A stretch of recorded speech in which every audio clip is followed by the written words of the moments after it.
تو اسی معاشرے کے اندر قائد اعظم نے ان کو بڑی اہمیت دی، اور آپ یہ دیکھیے کہ قائد اعظم نے صرف ان کو اہمیت نہیں دی، ان کے انتقال کے بعد محترمہ فاطمہ جناح کو اپنے ساتھ ساتھ چلایا۔ جتنی تصویریں آپ قائد اعظم کی پبلک دیکھتے ہیں اس میں محترمہ فاطمہ جناح ان کے ساتھ کھڑی ہیں، جہاز سے اتر رہے ہوں، تقریر کرنے جا رہے ہوں، پیدل کہیں گئے ہوں تو محترمہ فاطمہ جناح ساتھ گئیں۔ مگر پھر ہوا کیا؟ بلکہ ایک واقعہ مجھے یاد آتا ہے کہ الہ آباد کے اندر مسلم لیگ کی کانفرنس ہوئی تو قائد اعظم اپنی بیوی کے ساتھ وہاں گاڑی میں پہنچے اور رتی جناح پہلے اتر کر اندر گئیں، تو کوئی شامیانہ ہوگا کوئی، تو وہاں پر لوگوں نے کہا کہ آپ نہیں آ سکتی، تو وہ واپس آ گئی۔ قائد اعظم گاڑی سے اترے نہیں تھے، کسی سے بات کرنے لگے تھے، تو جیسے ہی قائد اعظم کو کہا تو انہوں نے اپنی جیب سے اپنا کارڈ نکال کر دیا کہ جاؤ اب تمہیں کوئی نہیں روکے گا۔ تو اس کنزرویٹو ماحول کو اگر آپ دیکھیں بھی، جس کو ہم کنزرویٹو کہتے ہیں، اس کے اندر ہمارے لیڈر نے، جس نے پاکستان بنانے کے اندر سب سے بڑا کردار ادا کیا، اس نے دکھا دیا کہ عورت کا مقام پاکستان جیسے معاشرے جو مستقبل میں بننا تھا، عورت کا مقام یہ ہے کہ وہ ساتھ ساتھ رہے گی۔ پھر میں سوال کرتا ہوں، پھر ہوا کیا؟ ہوا یہ کہ یہ آزادی جو اللہ تعالیٰ نے دی تھی اور یہ وراثت جو دی تھی، اس کے اوپر قدغن کس نے لگائی؟ پھر مغرب نے تو لگائی ہوئی تھی، وہاں سے بھی ہم نے سیکھا ہوگا، ہمارے کلچرز نے لگائی، اور ایک کلچر بن گیا کہ عورت کو عورت کا وراثت میں حصہ نہیں ہے۔ اور جو چودھری سرور نے بتایا کہ جی ہبہ کر دیتی ہے، عورت ہی ہبہ کرتی ہے، بھائی ہبہ نہیں کر رہا ہوتا، بہن ہی کر رہی ہوتی کہ جی یہ میرے بھائی کو دے دو۔ تو یہ ایک ٹریڈیشن بن گیا، پریشر، مورل پریشر عورت کے اوپر، اور خاص طور پر جب غم کی کیفیت ہو، باپ کی ڈیتھ ہوئی ہو، اس وقت زیادہ کہ جاؤ ہبہ کر دو۔ تو جب میں فروز نسیم صاحب کے ساتھ اس قانون کے بننے میں بڑا انسسٹنٹ تھا کہ اسی قانون کے ذریعے آپ یہ بات اور شامل کر دیجئے کہ عورت گفٹ کر نہیں سکتی یقیناً 2 سال تک، پابندی لگائیے۔ تو انہوں نے کہا جی فنڈامنٹل رائٹس پر انکروچ کریں گے اور یہ آئین کے خلاف ہو جائے گا۔ پھر میں نے کچھ ججز سے مشورہ کیا، انہوں نے کہا نہیں، حالات اتنے خراب ہیں کہ یہ قانون بن سکتا ہے۔ باہر صورت قانون یہ نہیں بنا، قانون یہ بنا کہ عورت کو وراثتی حقوق دیے جائیں۔ مگر پچھلے دنوں میں آپ کی آگہی کے لیے کہہ رہا ہوں، کیونکہ خواتین یہاں بیٹھی ہوئی ہیں، یہ ورڈ آف ماؤتھ سے بھی بات جانی چاہیے، بار بار جانی چاہیے۔ اور یہ بار بار معاشرے کے اندر جب آپ کلچر کا مقابلہ کر رہے ہوں، معاشرے کی خراب ٹریڈیشنز کا مقابلہ کر رہے ہوں، تو یہ بہت ضروری ہے کہ یہ ورڈ آف ماؤتھ کے ساتھ یہ چیز امپلیمنٹ ہو۔ میرے معاشرے کے اندر تو بڑی سخت ضرورت ہے، عورت کے ہراسمنٹ کے حوالے سے معاشرہ بھی کھڑا ہو۔ گورنر صاحب نے بڑی اچھی بات کی کہ قانون کے اندر جزا اور سزا ہو، مگر ہر جگہ پر پولیس والا نہیں ہوتا۔ چھوٹی چھوٹی ہراسمنٹس بسوں کے اندر، راستوں کے اندر، ہر جگہ ہوتی ہیں۔ معاشرہ کھڑا ہونا چاہیے۔ مجھے بڑا افسوس ہے، غم ہے اس بات کا کہ مینار پاکستان پر ویڈیو لی جاتی رہی، کسی نے ہاتھ سے نہیں روکا۔ تو یہ میں مردوں کو ایڈریس کر رہا ہوں، یہ صرف حکومت نہیں کر سکتی، معاشرے بدلتے حکومت اور قانون سے نہیں ہے، معاشرے بدلتے ہیں اندر سے، آپ کے کنوکشن سے بدلتے ہیں۔ اور جب کنوکشن یہ ہو کہ آپ اسلامک ٹریڈیشنز کو فالو کر رہے ہوں، کنوکشن یہ ہو کہ حضرت عمر سے کسی نے پوچھا کہ ریاست میں سب سے بہترین کیا کیفیت ہو سکتی ہے، تو انہوں نے کہا کہ سب سے بہترین کیفیت یہ ہے کہ عورت زیور سے لدی ہو اور یمن سے عجم تک جا رہی ہو۔ عجم کہتے ہیں ناردرن سعودی پیننسلا میں جو نارتھ ہے وہ عجم ہوا، عرب کے علاوہ عجم ہوا، کہ عرب سے عجم جا رہی ہو، رات کی تاریکی میں وہ محسوس کرے کہ وہ سیف ہے۔ اب عورت کا نام کیوں لیا؟ مرد کا بھی لے سکتے تھے، it would have been equally true, مگر عورت کا نام اس لیے لیا کہ اس کو کمزور سمجھا جاتا ہے معاشرے میں۔ تو لہٰذا اس ٹریڈیشن کے حوالے سے اگر میں اس معاشرے کو، پاکستان کے معاشرے کو دیکھوں تو مجھے تو سمجھ میں آتا ہے کہ ہمیں محنت کرنی پڑے گی قوانین کے ساتھ ساتھ۔ جب میں اسمبلی میں تھا تب بھی مجھے اس بات کی فکر تھی، مگر جب میں پریسیڈنسی میں آیا تو مجھے زیادہ فکر ہوتی گئی۔ اس میں موٹیویٹر جو ہیں وہ آج آ نہیں سکیں، وہ میری بیوی ہے، اس کو کووڈ ہوا ہے، مگر اللہ کا فضل ہے کہ ویکسینیشن ہو گئی تھی تو وہ قابو میں ہے سب کچھ۔ بیٹی ضرور میری آئی ہے، مگر وہ موٹیویٹ کرتی رہی میری بیوی کہ اس کے اوپر کچھ ہونا چاہیے۔ تو میں نے رینڈم انٹرویوز کیے، اور کن کے کیے؟ آپ جیسے اہم لوگوں کے کیے۔ ایک خاتون نیشنل اسمبلی کی، میری جماعت سے تعلق نہیں تھا، کے پی سے تھا۔ میں نے ان سے پوچھا کہ کیا حال ہے؟ میں ایگزیکٹ فگر نہیں بتاؤں گا، مگر 90s میں تھا۔ انہوں نے کہا اتنے پرسنٹ، ابو 95% مجھے یقین ہے کہ عورت کو وراثت کے پی میں نہیں ملتی۔ That was shocking for me. میں پریشان ہو گیا۔ میں نے کہا یار، مذہب کو فالو کرنے والے جتنے کے پی میں ہیں شاید کہیں اور نہیں ہوں گے، وہاں پر یہ کیفیت کیسے ہے؟ تو میں نے کہا تمہارا تو علماء خاندان سے ہے۔ وہ کیا ہوا؟ اس نے کہا ایوری بڈی از کمپلسٹ ان دس زیادتی، ایوری بڈی از کمپلسٹ۔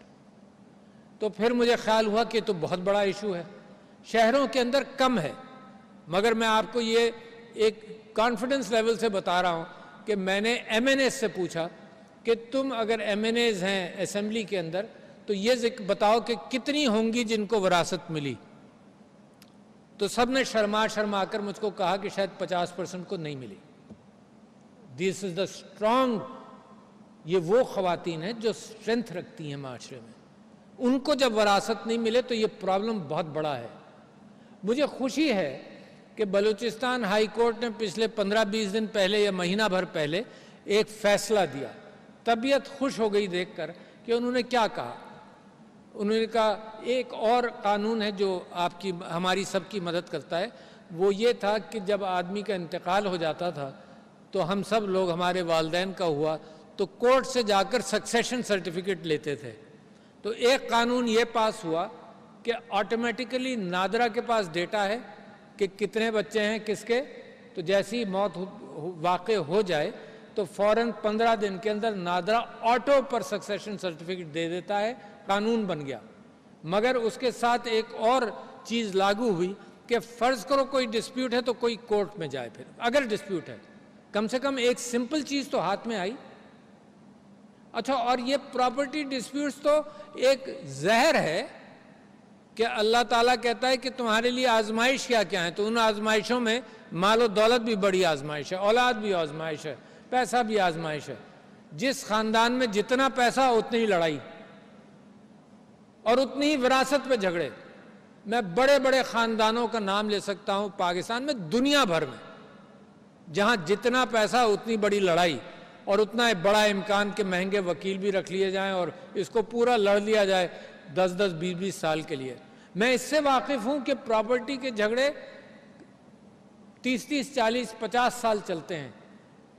آج سپریم کورٹ نے ایک فیصلہ کیا ہے، آج خبر آئی ہے کہ ایک والد صاحب نے اپنے بیٹوں کو پراپرٹی دے دی، ان کی بیٹیوں نے اس کے اوپر بحث نہیں کی۔ یہ 1930s یا 40s کی بات ہے۔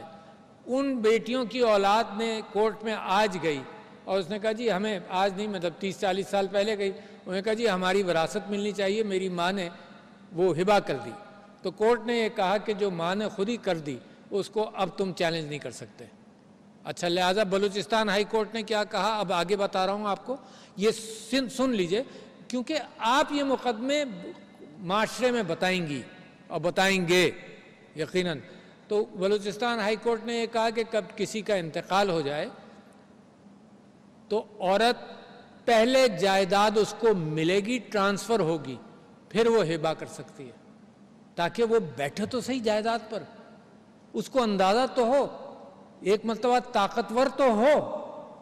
اس کے بعد اگر وہ کرنا چاہے گی تو آپ کسی کو روک نہیں سکتے، مگر کم سے کم اس کے ہاتھ میں تو آنے دو، تو بہت اچھی کیفیت ہوگی کہ معاشرے کے اندر یہ چیز کی جائے۔ اب دوسری بات، اچھا صرف یہی نہیں ہے، قانون کیا کہتا ہے؟ پچھلے دنوں ہم نے یہ وومن آمبڈسمین کی ایک میٹنگ کی پریسیڈنسی میں، تو مجھے بھی میرا بھی علم بڑھا کہ قانون اس سے بھی آگے جاتا ہے. اور قانون کہاں جاتا ہے کہ اس کے اندر یہ ہے کہ اگر عورت کی جائیداد پر کوئی قابض ہے تو وہ بھی آمبڈس پرسن پر آ کر قبضہ خالی کرا سکتی ہے. تو میں نے لا منسٹر سے پوچھا، ان کو بھی ہم نے ریکویسٹ کی ہوئی تھی کہ میٹنگ میں آئے. میں نے لا منسٹر سے پوچھا کہ یہ بتائیے کہ یہ تو وراثت کے قانون ہے، اور یہ کہ اگر وراثت والی جائیداد کے لیے عورت جاتی ہے محتسب کے پاس کہ جی یہ میرا کوئی قبضہ کیے ہوئے مجھے آپ چھوٹ دلوا دیں، تو انہوں نے کہا نہیں، کسی عورت کی پراپرٹی پر کوئی قابض ہو وہ آمبڈس پرسن کے پاس آ سکتی ہے. تو عورتوں کے پروٹیکشن کے لیے یہ ایک بہت بڑا پرو ایکٹیو کام ہے. یہ تو پراپرٹی کا جھگڑا تو ہر طرف ہے، میرے ساتھ چل رہا ہے، میری پراپرٹیز پر لوگ قابض ہیں، مگر عورت کو اگر یہ ایک اتنا اچھا شارٹ کٹ مل جائے تو یہ تو بہت بڑا کام ہے. اچھا، اب اس کے بعد میں بات کر رہا ہوں، پنجاب کے اندر یہ لا کچھ دن پہلے نافذ ہوا ہے، اور میں یہ سمجھتا ہوں کہ اس کے ساتھ ساتھ ان کا دفتر بہت اہم ہو جائے گا اگر لوگوں کو پتہ چل جائے. تو ان خواتین آمبڈسمین نے مجھ سے کہا جی ٹی وی سی بنائیں، ٹیلی ویژن پر دیں. تو میں نے ان سے کہا کہ دیکھو، اگر اچھے فیصلے، آپ یقیناً اچھے فیصلے کریں گی، اچھے فیصلوں کی خبریں ہی چھپنی شروع ہوں گی تو روزانہ ایک ٹی وی سی آپ کا آٹومیٹیکلی چل رہا ہوگا. اور لاکھوں کی تعداد میں، نصف آبادی آپ کی ہے خواتین کی، تو 10-11 کروڑ تو ہیں. اور جب ہمارے فگرز اپراکسیمیٹ فگرز ہیں کہ 50% سے زیادہ وراثت نہیں ملتی، تو یہ تو کروڑوں کا ریلیف ہو گیا، کروڑوں خاندانوں کا، کروڑوں خواتین کا ریلیف ہو گیا. تو میں سمجھتا ہوں کہ بہترین قانون ہے، مگر میں نے آپ سے کچھ اور بات بھی کرنی ہے، اور وہ یہ ہے کہ عورت کے متعلق لپ سروس ضرور چلتی رہتی ہے کہ جی عورت کو امپاور کرنا ہے. ہر معاشرے میں آپ دیکھیے امپاور کرنا ہے، مختلف انداز سے مختلف معاشرے سوچتے ہیں امپاور کیسے ہوتی ہے. ایک معاشرہ یہ سوچتا ہے جو افغانستان کو دوربین سے دیکھ رہا ہے کہ عورت جب حجاب اتارے گی تو امپاور ہوگی. اور میں نے بڑی اچھی چیز آپ کے پاس آنے سے 2-3 گھنٹے پہلے پڑھی. اروندھاتی رائے نے یہ کہا، اس نے کہا کہ عورت کا برقع اتارنا زبردستی is not any form of liberation. It's unclothing a woman. It's not liberation. زبردستی پہنانا بھی غلط، اور زبردستی اتارنا تو بالکل برہنہ کرنے کی کیفیت ہے. کیونکہ جو حجاب کرتی ہے خاتون، اس کو تو بڑی اہمیت ہے اس چیز کی. تو you're violating her fundamental rights. تو میں اس بحث میں نہیں جانا چاہتا what is right and what is wrong، مگر میں یہ کہنا چاہتا ہوں کہ عورت کے فائنینشیل امپاورمنٹ بے انتہا ضروری ہے. لہٰذا میں آپ سے کیا چاہتا ہوں، آپ کو یہ بات بتاؤں، 2 سال سے مجھے اس بات کا پتہ ہے کہ فائنینشیل انسٹیٹیوشنز یہ مجھے کہہ رہے ہیں، including the governor state bank, کہ اس حکومت نے جس طرح سے کامیاب جوان، جس طرح سے اور فنڈنگ کی ہے، عورتوں کے لیے لونز مختص کیے ہیں at a lower interest and on some occasions at no interest. اور 2% بھی عورتیں نہیں آئی ہیں. سن رہی ہیں آپ لوگ؟ 2% بھی نہیں آئی ہیں. آپ کو پتا تھا؟ نہیں پتا تھا. آپ تو بڑے اہم لوگ ہیں بھائی، آپ کو نہیں پتا تو کیسے؟ MPs MNAs بیٹھے ہوئے ان کو نہیں پتا ہوگا تو پھر کس کو پتا ہوگا؟ پھر وہ ایٹ رینڈم جب بھی میں نے گفتگو کی بٹھا کر عورتوں کو کراچی میں ادھر ادھر، تو جی یہ لون دیتے نہیں ہیں. ارے تم گئیں، پوچھا کوئی فائنینشیل فیزیبلٹی بنا لی؟ اچھا نہیں بنا سکتی. اچھا حکومت نے پیسہ دے دیا ہے، بینکوں کے پاس ہے، عورت پہنچ نہیں رہی، تو وہ کام تو آپ لوگوں کا ہے نا، جو پڑھی لکھی خواتین ہیں. پڑھ لکھ کر آپ اچھے مقام پر پہنچ گئی میری طرح، اور پھر نیچے نہیں دیکھ رہے ہم.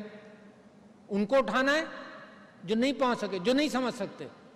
اور یہ آسان کام نہیں ہے، مشکل کام ہے، کیونکہ آپ جتنی بیٹھی ہیں یہاں پر، اگر میں آپ سے کہوں بینک سے لون لو جا کر، تو آپ بھی پریشان ہو جائیں گی کہ کیسے لوں، کیونکہ بینک والے پوچھیں گے کہ بھئی دکان لوگی، کرایہ کتنا ہے، لوگوں کو رکھو گی، کتنی تنخواہیں دو گی، کیا لاؤ گی، کیا مشین خریدو گی، سلائی کی مشین ہو، بیوٹی پارلر ہو، بیچو گی تو کیا کرو گی؟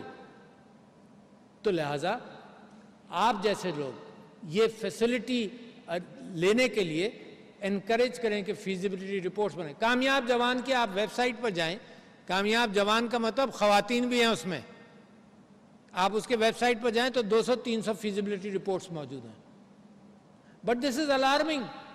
The government has created a window for easy loans کہ عورتیں کاروبار میں آئیں اور اب کما سکیں، مگر عورتیں پہنچ نہیں رہیں۔ تو لہٰذا میں آپ کو ٹاسک کر رہا ہوں، آپ لوگ سوسائٹی کی اہم ارکان ہیں، پڑھی لکھی ارکان ہیں، آپ کی ذمہ داری ہے کہ عورتوں کی اپلفٹ کے اندر آپ یہ کام کریں۔ تو لہٰذا میں نے آپ سے ذکر کیا کہ تاریخ اس کے لیے تیار ہے اور انسٹیٹیوشنز بنتے ہیں۔ نبیلہ نے یہ کہا کہ صدر صاحب ہیں سارے کام حل ہو جائیں گے، نہیں ہوں گے۔ میں اگر آپ کو کوئی ریفرنس دوں تو ایک بہت ساری کتابیں آپ کو ملیں گی کہ قوموں نے ترقی کیسے کی۔ اس کے اندر ایک ہے ایسیموگلو اور رابنسن کی وائی نیشنز فیل۔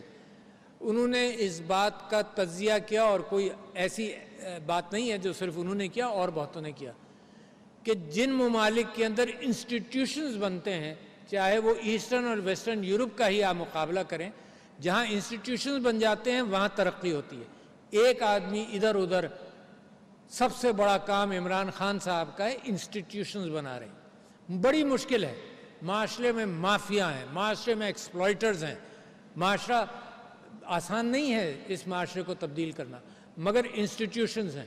تو لہٰذا وہ کہہ رہے ہیں جناب جانے میں دیر ہو جائے گی، آپ مختصر کر دیں، تو میں اب مختصر کرتا ہوں کہ انسٹیٹیوشنز بنیں گے، اور یہ ایک انسٹیٹیوشن ہے، وفاقی محتسب کا انسٹیٹیوشن اور وہ ہراسمنٹ کا انسٹیٹیوشن۔ عورت کے ساتھ یہ سیکیورٹی ہونی چاہیے کہ جب وہ کام پر نکلے کہیں جائے ہراس نہ ہو۔ میں نے ایک جگہ مثال دی تھی کہ میری بیوی نے، ہمارے پاس ایک گاڑی ہوتی تھی، ڈرائیور بھی کوئی نہیں تھا، تو وہ بچیوں کو جو بیٹھی ہیں یہاں 5 میل جاتی تھی صبح ڈرائیو کر کر اسکول چھوڑنے کے لیے، 5 میل واپس آتی تھی کیونکہ ایک ہی گاڑی تھی، تو 10 بجے مجھے چھوڑنے جاتی تھی 5 میل، پھر واپس آتی تھیں، پھر 5 میل جاتی تھیں 1 بجے بچیوں کو لینے، پھر واپس آتی تھیں اور 6 بجے مجھے لینے جاتی تھیں۔ تو ہر گھر اس بات کا اہتمام کرتا ہے کہ بچوں کو ہراسمنٹ سے بتایا جائے، مگر وہ حضرت عمر والا خواب 1400 سال پرانا، اب تک تو وہ امپلیمنٹ ہونا چاہیے تھا نا، کہ عورت خود اتنی محفوظ ہو، ماں باپ اتنے محفوظ سمجھے کہ جہاں جا رہی ہے یہ سیف ہے۔ تو لہٰذا یہ ذمہ داری اور اس میں پیسے نہیں خرچ ہوتے، یہ قوم تبدیل ہوتی ہے اندر سے، یہ وسائل سے نہیں ہوتی۔ آج تیل نکل آئے تو قوم بدل جائے گی، کوئی تیل سے بھی وہ قوم نہیں بدلتی۔ یہ اپنا تیل جو ہے دماغ کا، اس کو استعمال کرنے سے قوم بدلے گی۔ Thank you ladies and gentleman.